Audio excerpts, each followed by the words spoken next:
Video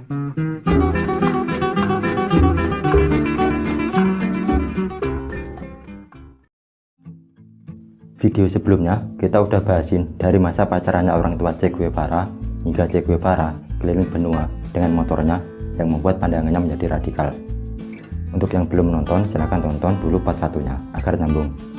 Untuk kali ini, di part 2 ini kita akan melanjutkan kisah hidup sang revolusioner dunia Ernesto Che Guevara, tepatnya kisah asmara Che yang mewarnai perjuangan awal revolusionernya. Maaf bagi yang salah kamar, dan tak lupa teruslah dukung channel ini agar semakin berkembang.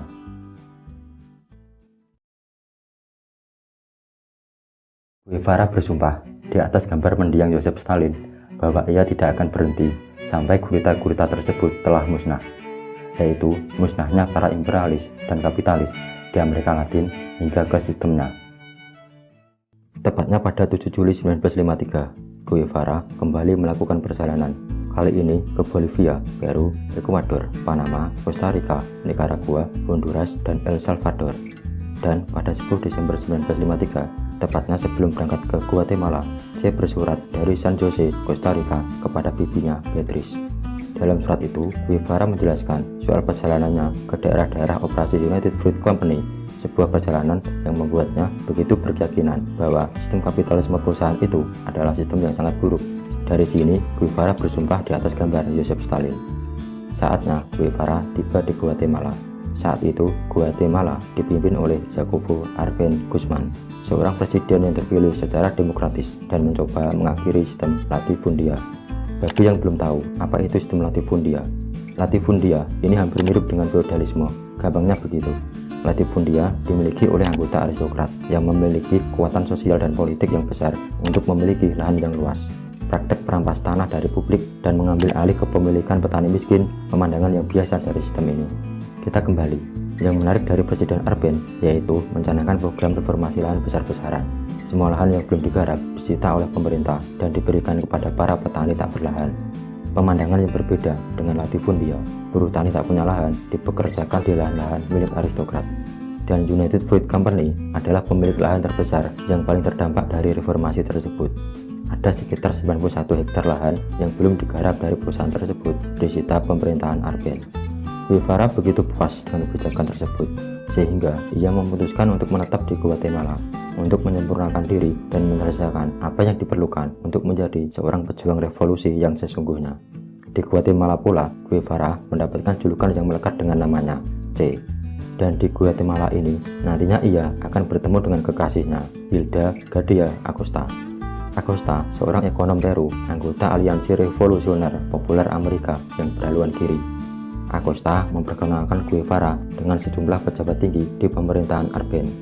Guevara juga menjalin kedekatan dengan kelompok pengasingan Kuba yang memiliki keterkaitan dengan Fidel Castro yang sebelumnya melakukan serangan ke barak-barak Moncada di Santiago de Cuba pada 26 Juli 1953. Pada kesempatan ini, Guevara juga dibantu oleh beberapa tokoh Amerika Tengah lainnya yang ada di pengasingan, di antaranya Helena Leiva de Holtz yang menyediakan tempat bernaung dan makanan. Kepada Guevara, Helena membahas perjalanannya untuk mempelajari Marxisme di Rusia dan Tiongkok.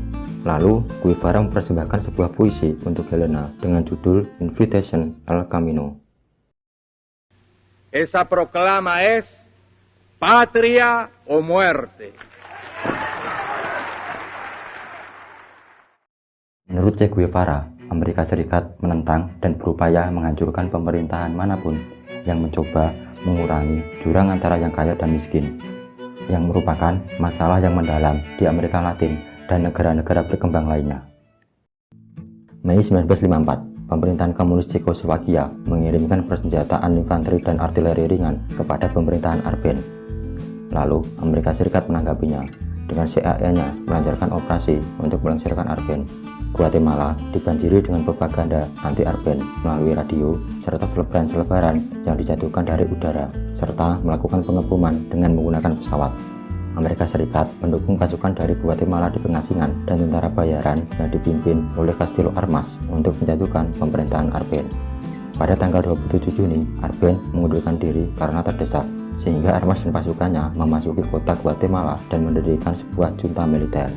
Junta tersebut lalu menjadikan Armas sebagai presiden pada tanggal 7 Juli 1954. Rezim Armas memenjarakan dan menghukum mati orang-orang yang terduga komunis, menghancurkan serikat-serikat buruh, serta membatalkan reformasi lahan yang dicanangkan pemerintahan Arben sebelumnya. Arben mengungsi ke Kedutaan Besar Meksiko dan meminta kepada para pendukung asingnya untuk meninggalkan Guatemala. Sedangkan upaya Guevara untuk tetap melawan diendus oleh para pendukung kudeta hingga nyawa Guevara terancam. Kekasih C, Hilda Gadea, ditangkap. Lalu C berlindung di konsulat Argentina, bertahan sampai beberapa minggu, kemudian pergi ke Meksiko. Pelengseran rezim Arben dan berdirinya kediktatoran sayap kanan di Guatemala semakin mengukuhkan pandangan Che Guevara bahwa Amerika Serikat adalah kekuatan imperialis yang harus dilawan. Guevara menyatakan demokrasi revolusioner Amerika Latin yang terakhir, yaitu demokrasi Jacobo Arben, gagal akibat agresi terencana yang berdarah dingin yang dilakukan oleh Amerika Serikat. Kudeta tersebut sekaligus memperkuat keyakinan Guevara bahwa Marxisme hanya bisa diwujudkan melalui perjuangan bersenjata dan dipertahankan oleh rakyat yang bersenjata. Kekasih C, Gadea, kemudian menulis yang akhirnya membuatnya yakin akan perlunya perjuangan bersenjata dan pengambilan inisiatif dalam melawan imperialisme. Pada saat ia pergi, ia merasa yakin akan hal ini. Su presencia, comandante, está viva, está lozana. Che Guevara berkeyakinan bahwa cukong-cukong yang dikendalikan Amerika Serikat menempatkan dan mendukung rezim-rezim penindas di berbagai belahan dunia. Dan Che Guevara menganggap rezim Batista di Kuba sebagai boneka AS yang harus dipotong tali senarnya. 21 September 1954, Guevara tiba di kota Meksiko dan bekerja di rumah sakit umum dan di rumah sakit infantil di Meksiko. C juga menyampaikan kuliah tentang kedokteran di Fakultas Kedokteran Universitas Otonom Nasional Meksiko dan bekerja sebagai fotografer berita untuk Prensa Latina. Kekasih C, Hilda, menulis dalam memoarnya Kehidupanku dengan C bahwa Guevara sempat ingin bekerja sebagai seorang dokter di Afrika dan bahwa ia masih sangat tertekan dengan kemiskinan yang berada di sekitarnya.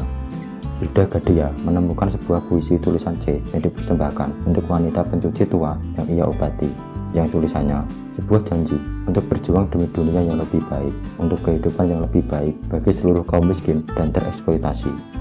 Pada saat itu, C juga menjalin kembali hubungan pertemanannya dengan Nico Lopez dan orang-orang Kuba lainnya di pengasingan yang pernah ia temui di Guatemala.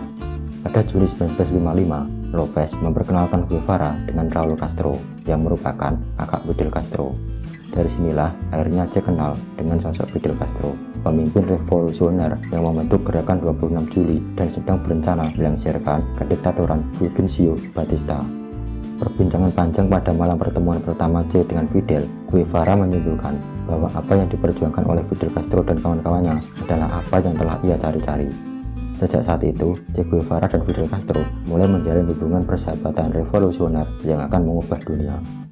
Selain berencana menjadi petugas medis di kelompok gerakan 26 Juli, Guevara juga ikut dalam pelatihan militer dengan para anggota gerakan itu. Bagian penting dari pelatihan tersebut adalah pelajaran taktik menyerang, menyergap, dan mundur cepat dalam perang gerilya. Che Guevara menjadi murid istimewa Jenderal Alberto Bayo dan meraih nilai tertinggi di setiap ujian yang diberikan. C disebut sebagai gerilyawan terbaik dari antara mereka semua. Lalu, pada September 1955, Che Guevara kemudian menikah dengan Hilda Gadea di Meksiko sebelum ia berangkat ke Kuba untuk berjuang mewujudkan cita-cita gerakan 26 Juli. Menarik sekali kisah hidup Che Guevara ini. Kita lanjutkan kisahnya pada video di part selanjutnya. Sekian dulu untuk video kali ini tentang cerita asmara Che Guevara di awal perjuangan revolusionernya. Tinggalkan uret-uretan di kolom komentar jikalau ada yang perlu diperdebatkan. Maaf bagi yang salah kamar, dan terus dukung channel kami agar semakin berkembang. Terima kasih dan sampai jumpa kembali.